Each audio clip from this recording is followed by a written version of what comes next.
they're a little bit juicy. And so between all that, the stuff kind of sticks to all this. Like nuts or rice, hopefully stuff will kind of start sticking. Then you mix with your juice, and what is it, eggs? It's some of the cherry juice and the eggs, flour. So I don't know, there's a liquidy mixture, and then you just kind of pour it over and just kind of scoop it together. Oh, but first you put the dry stuff on, and then you put the liquid. Yeah, first you put all the chunky things on, and you put the floury stuff over it, and then it's the liquidy stuff. And Susan Crosby, I mean, really personal, intimate stories. Ready to put in the pan. Yeah. And you grease the pan. You grease it with That's flour. wonderful, and able to share your Just story like so any that other regular people know that they're not alone. And then you bake it, and I think it's like 3 or 4. She doesn't have a timer or a temperature on it, but I think That was 300 for an hour. 300 for an hour. 3 1/4 for an hour. It's real low. Trying to get the message out. It's not your fault. And then I just kind of stuck it together, and Your kids, most of it is, there's nothing to bake. Yeah. I mean, enough like, If you get a piece of fruit, all it's your, good. and there's not that much flour, there's not that much cakey stuff to bake up and set, so I just kind of stick it in there. Not a lot of wet stuff comes out, but I'm assuming it's stuff. They get kind of dry and crusty looking on top. I think I did try and call Roxy one night. and Okay, so, have you started? Yes. Oh, well, we were reminiscing about, no, we were gonna decide what we were gonna talk about. When we went to church in Gaylord, it was Lutheran church. And we had to practice every Saturday. And there were so many kids that on Christmas Eve, they'd have 2 programs. One 5:30. He was 29. One about 7:30, I suppose. He was 29 that time. Must have been the country kids that had to come to the later one. And you did the same thing all the time. I mean, it's a real old-fashioned Christmas program. Nobody remembers. And then we get a bag of candy. Everybody had walking fronts and samples, Yes, either in a group or individually. And had to sing songs. walking fronts to sing them. And it took till about midnight. No. Couldn't have because the second people came in about 7:30, I think. You know. And I remember for supper on Christmas Eve, we always had boiled bologna and fried potatoes for supper. And overnight cookies.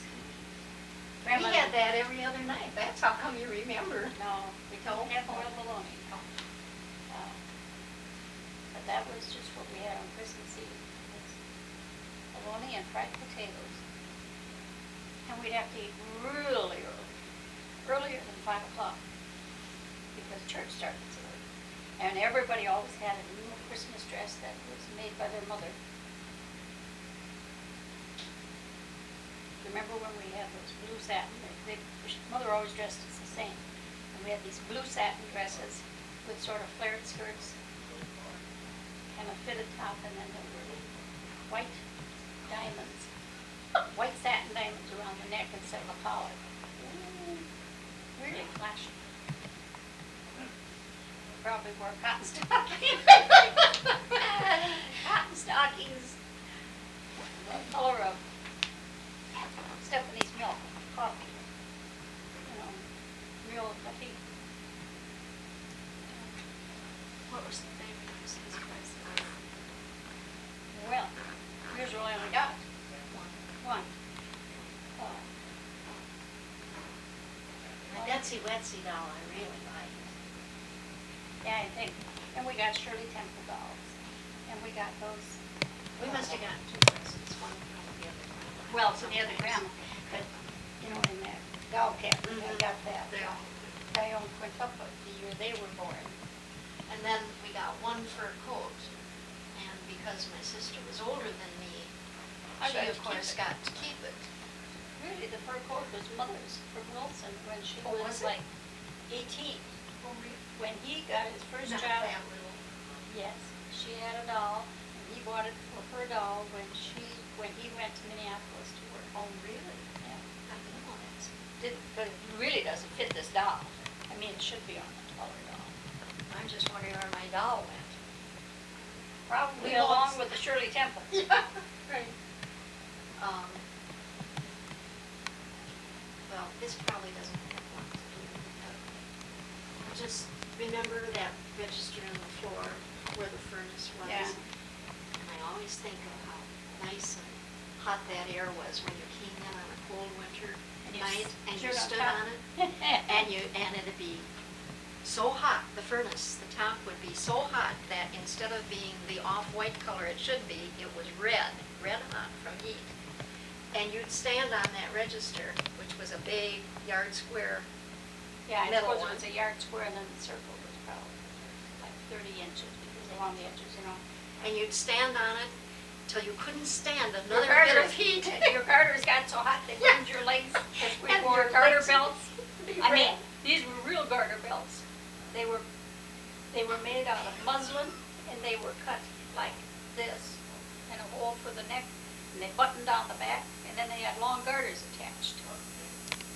And then they held up these milky colored, coffee milky colored cotton stockings that were heavier than underwear.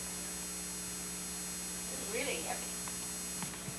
But then you'd walk off the register and the rest of the house was so much cooler that it took no time and you were too cold, you had to go back and get out again.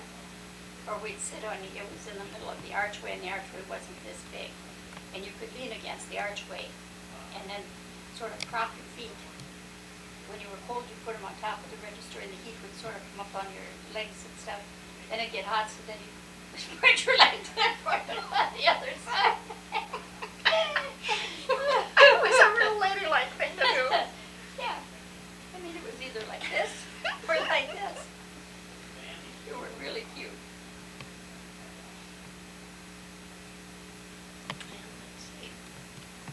Oh, well, I think one of my favorite presents was that vest that Daddy made me, because I liked to play school. And it was just made out of pressed wood.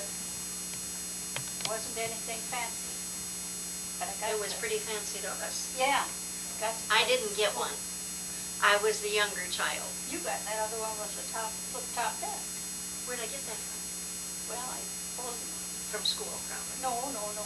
I think, it was probably in the basement, maybe, you know, from somewhere, anyway, you had that white one.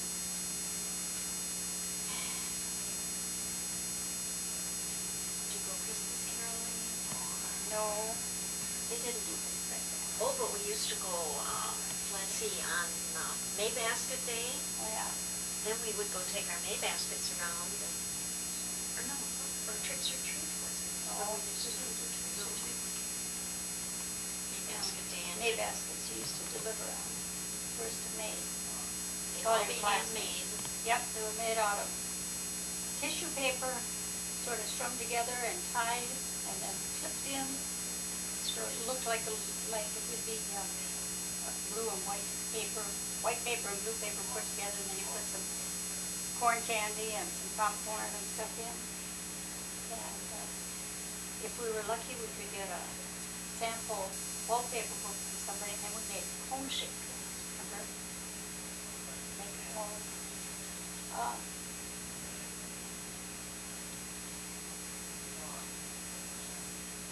Well, let's see, oh, you were telling me something a while back about up at the restaurant, and I didn't really remember. It was when they were oiling the street and it was so scary. In summer, when they used to have gravel streets, they put a layer of tar on in summer because then it wouldn't be so dusty in town. And Grandpa and Grandma had this restaurant on Main Street, and there must have been like maybe 6 or 7 booths. And then there were candy counters in front of it, 2 long ones, so it was a really long building. And I never took a nap, but somehow I fell asleep in that back booth. And then the oiler came along, and it was just a truck, and then they had a big tank on the back, and then, you know how when they're spraying weeds out in the farm now, and they have this bar that goes across with stuff coming out. Ah! I woke up and I heard this noise and I was alone. I always had short, straight hair. And I jumped out of the booth and everybody was standing in the window looking, and I saw this machine and this black tar coming out, and I screamed and they said my hair stood straight, straight out, and I wouldn't shut up. I just wouldn't do anything. Absolutely. Scared to death. And then there was another thing that you told me one time. Mother got a coat. I think it was a coat or a hat. A coat. A coat. And she got a hat at the same time. She got this coat. What And was it like? Well, it was dark green, and it had a belt around it. And then it had like a peplum that came down from the waist and was attached to the front. And then the collar came up and around, and it had long black fur on it. And I hated that coat.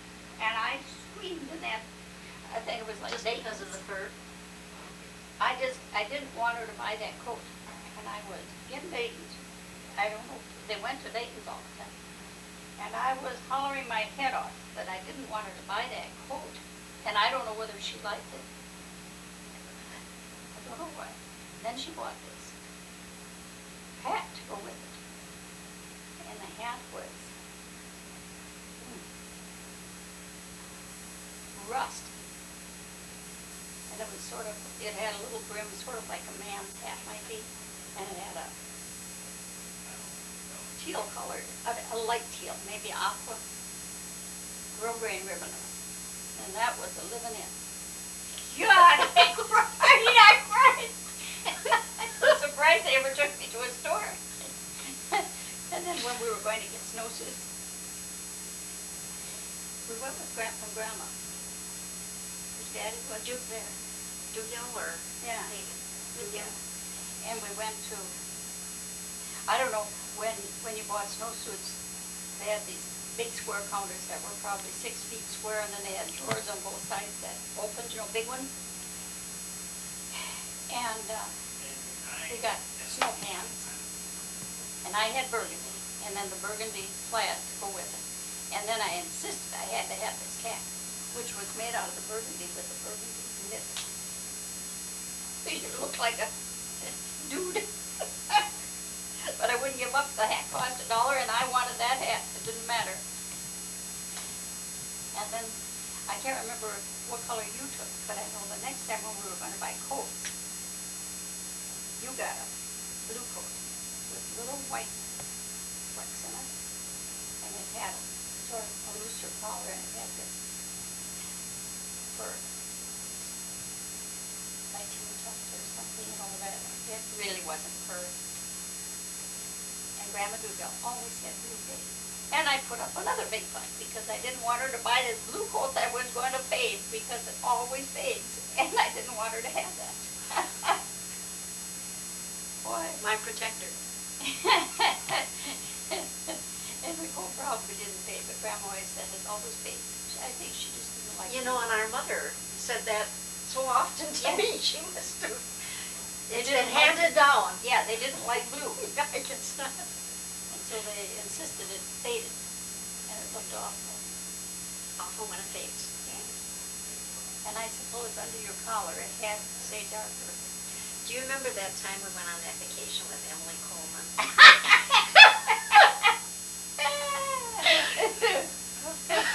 It was during the war, and Oscar didn't have time.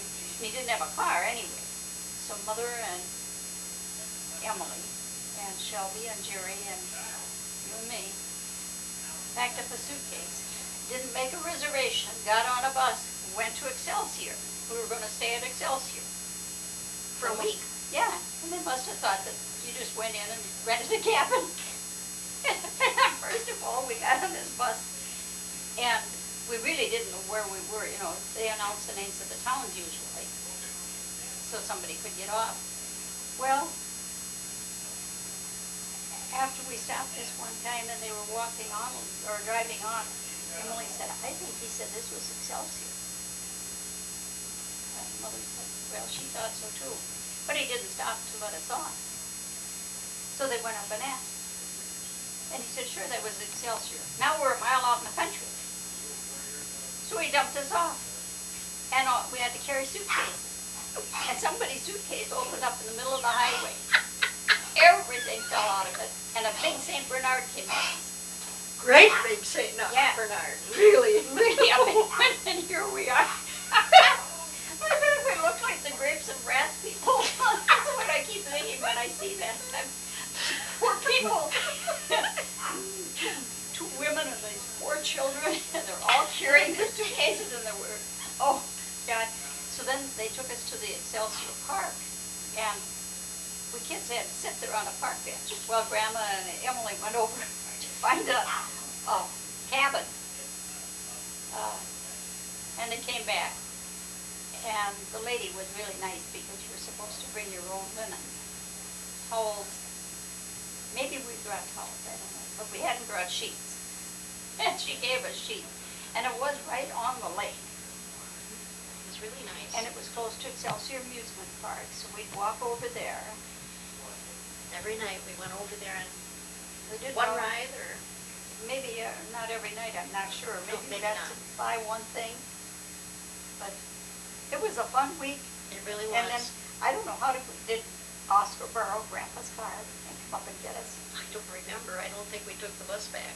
I know we didn't take the bus back, and I think Oscar Probably. came up I think on Saturday, and we came home on Sunday. But it was really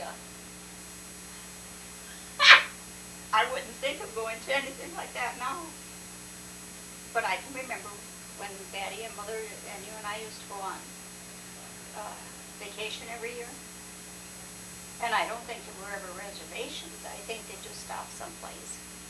And Did sometimes. we usually go up like by Stella, Lake Stella? Yeah. And Washington? Yeah, wherever there was good fishing. And we'd stay in these cabins that were, I probably wouldn't walk through it now. No indoor toilets, no running water. And I think the pots and pans and dishes that were probably in there. Remember that time when we lived in Tacoma when Lorene and you and I, maybe you, probably Mother too, and Lorene was carrying Bobby, and I suppose Vicki was with us. And we were walking across Broadway probably, or whatever that street was, to that restaurant that we always went to. And Lorene's walking along talking to us, and all of a sudden she's lower than us. She went down on her knees accidentally and was walking along. It was really steep. I mean, when you lived in Tacoma, you didn't want to travel the streets unless it was dry, because it went up, and then it straightened for the street, and it went up, and I think it went up 3 blocks like that. And at the top, the third one was the the stores where we buy clothes and stuff, and then the middle one was the food district. Well, it was funny. And then we'd go and have our fortune told frequently yeah. at this house where the old man would sit and drink and slurp up his tea while he sat and waited. I went to this lady's house. Oh, had Donna and I took dancing. Dancing lessons. And some acrobatic. But this hall had just a huge mirror, I suppose as long as the living room and dining room. And then we'd stand in front of it so she would dance, and then we were supposed to follow so that you could see what you were doing. And we got to this one part where you had to sort of hop over. And Donna fell down. And Kristy laughed. She And thought I that was laughed. great. And then she got up, and nobody else laughed. And then we did the step over. And she fell. She fell again.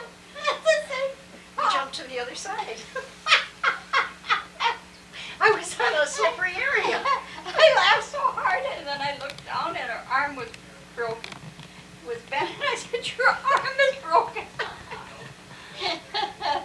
I mean, what were we? I was in seventh. I was. Was 9 and 7? Were you in seventh and I? Maybe the summer between when you were going into seventh. Yeah. Well, did you always go to 7th grade? Yes. Okay, because I was going into 10th and then you were going into 8th or something. Because we were always in the same Yeah. school. Until Except last till you year. went to 10th, yeah. Yeah, Then you went to Lincoln or something. and then, Excuse me.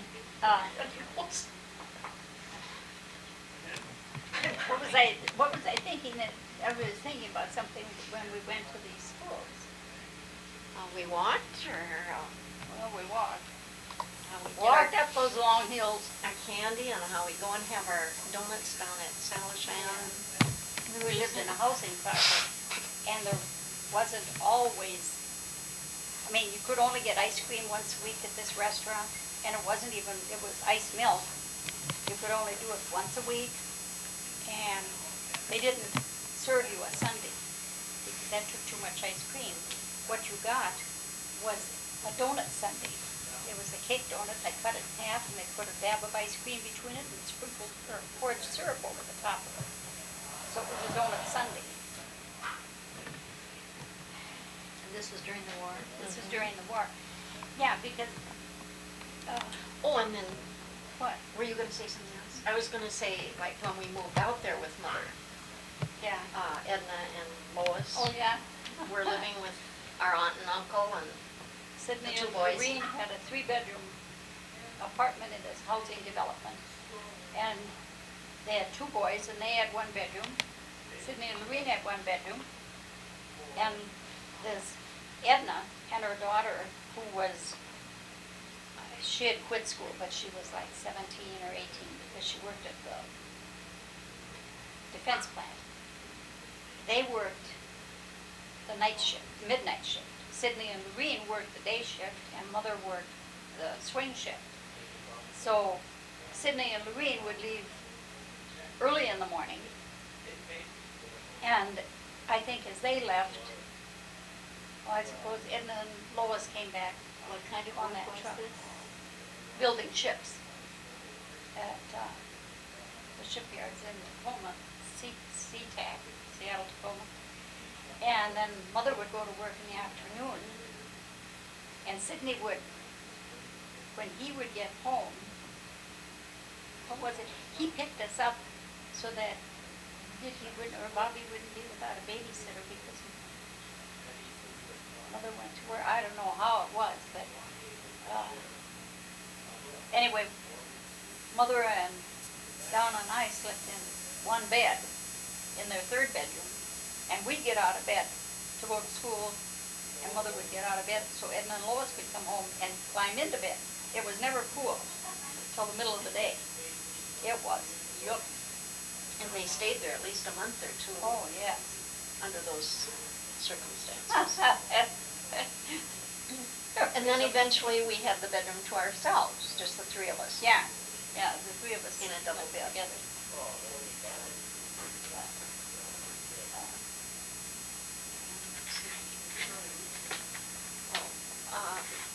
It was at Chinatown in Tacoma? Yeah. We used to go to Point Defiance, I know. Oh, and was Don Scotta by Chinatown? Not really, no. No, that was out on a highway going south, and we go there to eat, and it South looked like Tacoma Way. yeah, and it had a real Chinese looking thing. You done? Okay, Donna, we're going now. You'll have to ask some more questions. Did you run out? Oh. Are you stopped? Anyway, it had this big Chinese-looking restaurant that we went to, and then sometimes we'd go to Chinatown, which was really scary. I mean, it was Chinatown, and we walked. And then when you get in, there'd be a booth, but there'd be a curtain that would be pulled around. You never knew who was in there besides you didn't. Turn it off now, it's Donna's easy. Well, you can go alone. Is this your salad? Robert, you want to come be in it? Was this the first time you went skiing when we took your van out? Or no, I think first. No, the first time I went by bus, because And I you had to came go down. I had to take a van from Winthrop to Redwood Falls, and at Redwood Falls, we transferred to something else, and then out in the middle of nowhere, they transferred us, and then in Sioux City, they transferred us because the bus broke down. Finally got to Omaha. Finally got to Omaha And sometime we in the left the morning next morning when it was starting to at 4, snow. because you said it's starting to snow. It's So we got up and left, and there were 8 of us jammed in this car with all of our ski It was just equipment. 6 of us, because it was just Leslie. Oh, just 6 of us? Leslie and 4 of you and me. But we were packed under our legs. They had all of their Sardines. school books And packed. to Mother's credit, for as hot as she gets and as crowded as we were, she never once complained about the heat. All I could think was, if we were in an accident, we wouldn't have been touched because we were packed so tightly that nothing could have hurt us. And we'd be driving down the interstate, and all of a sudden we'd be passing the semi and kind of sliding down the road, and Leslie would wake up and say, "We're all going to be killed." Well, one time everybody was sleeping except Robert, and I opened my eyes and we were sliding under the semi. And he said, "It's a good thing you didn't yell." And I said, "I couldn't yell." Then I think we finally stopped and had breakfast, and all of these, we went down this exit and there were all these truck drivers, and everybody said, "You shouldn't go out." But oh no, an hour was long enough for Robert to wait for that storm. And then we finally get to Steamboat Springs, and we had one of the most awful hotel rooms. Oh, The water leaked from the bathroom ceiling, and it would get into the light switches, and the lights would pop. it's gross. The floor was so dirty. And Leslie was along, and she had tissue paper around everything, and whole She suitcase, packed like and she was going to the Queen's Ball. But we had fun, and Mother learned to ski. I learned to ski. And I think Marcy and Rick were there, and Rick helped you learn to ski. Oh, yeah. He was very good at taking He took me people down this lift because I kept tripping when I got off the lift. I didn't know just how to do it. So he took me up and he said, "I'll help you." We stood up and we both fell down, went down this little hill. And his hat flew and I thought, oh. And then remember when I was going down that hill, it was steep. But then it was going to get more gradual. And everybody said, "You go first." Pretty soon I was going faster and faster, and I was screaming my head off, and I thought, I don't care what happens, I'm going to sit down right here. I'm not going down that next hill. Skis flew, glasses flew, poles flew. I probably didn't have much left. I remember helping you get off one of the lifts, and I kept waving to the guy in the booth to slow it down really slow, and he ignored me, and it came time to get up and off, and we both landed in a heap. Well, they don't believe you. No one ever believes you when they... And I think the next year, well, maybe Stephanie and I, maybe we did have the band the next year because I took Ashley along. We took Ashley, and we had chests full of food, and was that the year that we were going to take the scenic route through Estes Park? And I didn't read closely on the map. Obviously, back then I needed glasses too. And I didn't see that the park roads were closed in winter. So we paid our entrance fee, and we drove halfway through Estes Park and get to the top of this mountain. And all of a sudden, there's no more road. It's just snowbanks 20 foot tall. So then we had to drive all the way back down, and then we ended up driving south to Boulder and kind of by-skirting Denver and going up through the mountains that way, and then backtracking up to Steamboat. And Robert says it should have been a 10-hour trip, but it ended up being a 14-hour.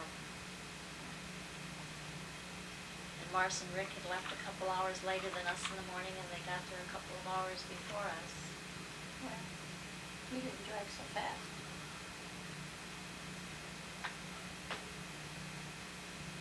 But that wasn't as crowded as that one summer when we took, Oh, The when we vacation first in the got van. the van. and Daddy was along, and we had Daddy in his wheelchair, and And we he put had that him in a redwood big chair. redwood chair in the van. And we brought along 2 bean bags, and And Stephanie. coolers of food. Coolers of food and suitcases, and Christopher and Stephanie were little yet, and Danny was along, and Susan. And I think the second day we were there, we went out in the mountains The around first morning. Boulder. And we stopped at a scenic place, and we were climbing on the boulders by a river that was coming out of the mountains. And all of a sudden, Susan slipped on the rocks, and she ended up spraining her foot, or was it when she pulled a tendon? Tendon. But we had to help her walk over all these big boulders and climb back up a hill to get to the top of the road, and then we had to go find an emergency room in Estes Park. Were we by Estes? No, we were in a town, in a little town. A little town up in the mountains. But anyway, it took And the they whole put day for her to set her leg. They put a cast on her foot, and then we had to get a wheelchair for her too, so then we had both Daddy and Susan in the wheelchair. And it was on the way out. I think we left at 2 in the morning, and I think you and I must have packed and unpacked and packed and unpacked that van 50 times to get everything fitted in. Everybody was supposed to have only a small bag.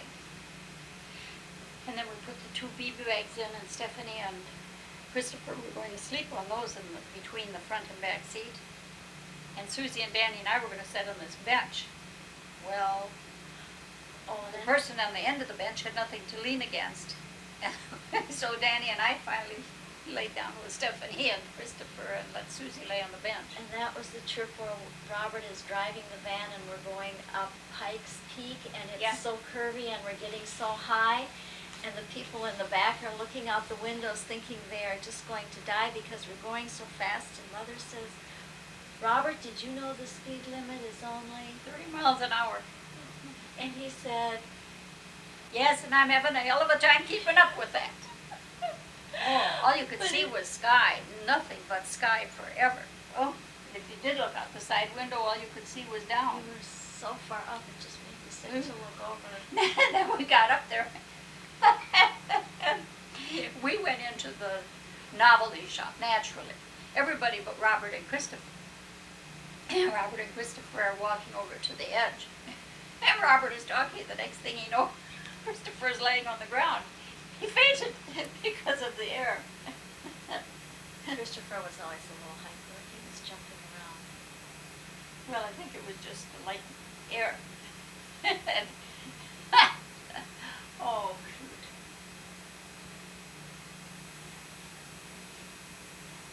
And then there was the summer where we went out on a pontoon,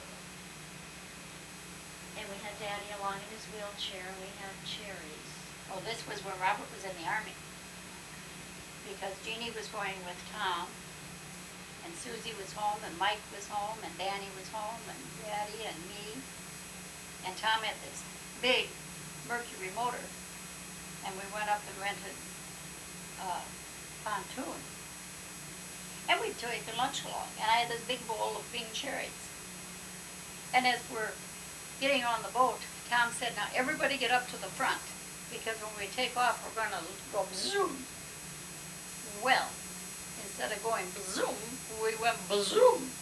And there was water coming into the pontoon, and everybody was screaming.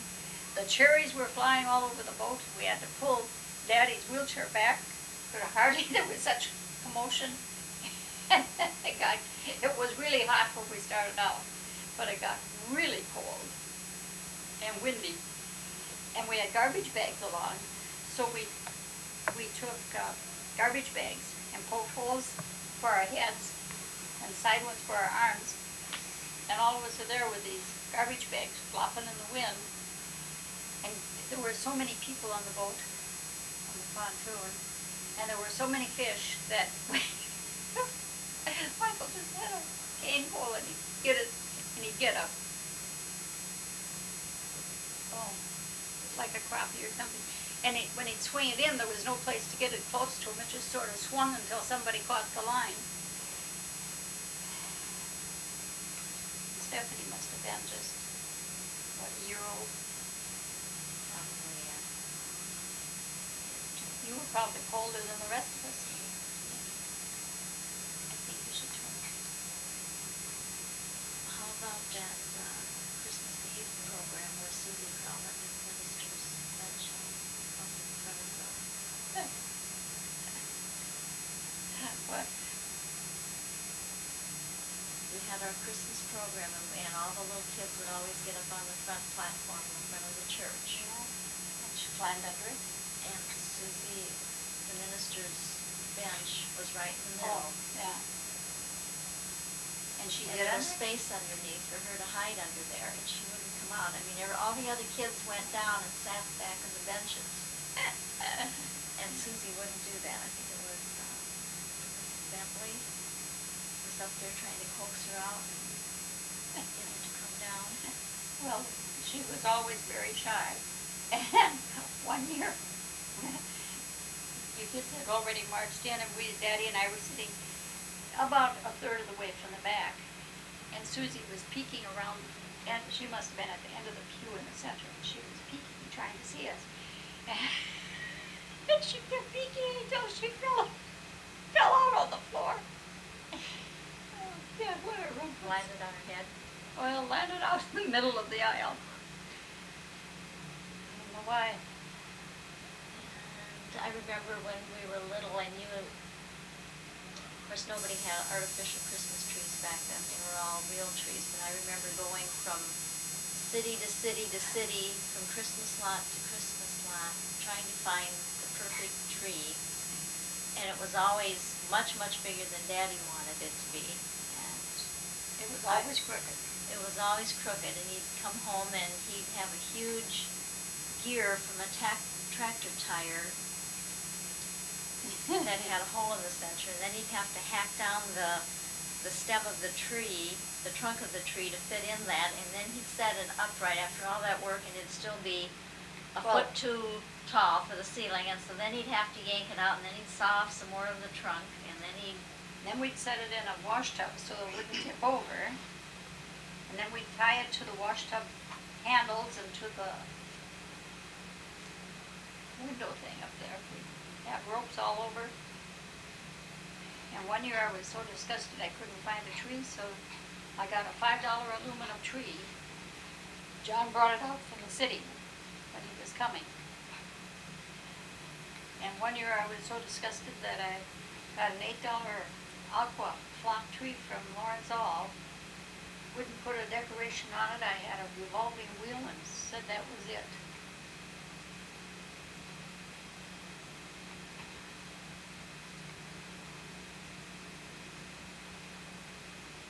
I think you should turn it off now, because I think I have to take my meat up to church. Well, we're gonna take the big, Ones are very expensive. yeah. Lady Diana gets them first. Duke, what are you doing? Are you just sitting there? Come on. Get some action in here. Huh? Where have you been today? Huh? Your mother got company already, Robert? No, she had to,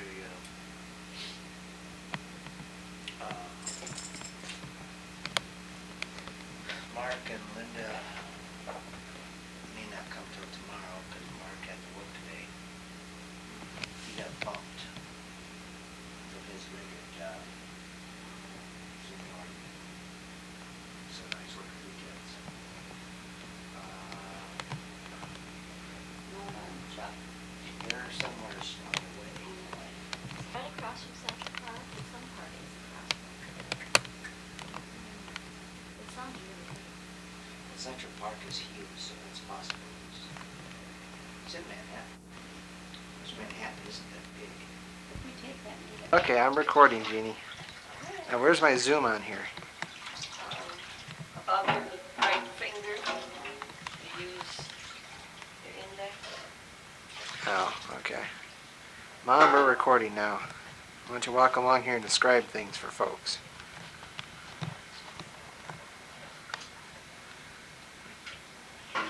Panty backs, take a look at the...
covering the action at par 415, 392 yards.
put those letters up, numbers. Want to do it? Why not?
today.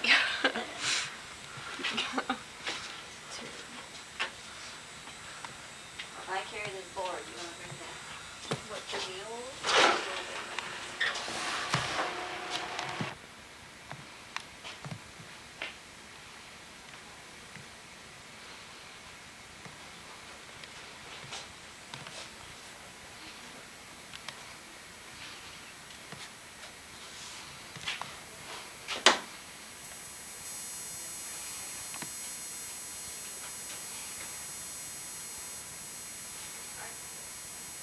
Don't you have a cat? Who is outside? I don't know if the land farm got like a million water bugs in Santa living under it. In Santa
Did you hear this thing going?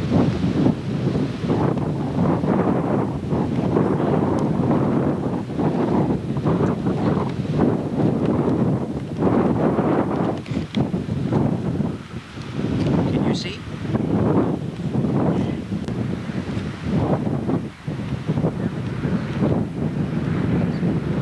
Yep.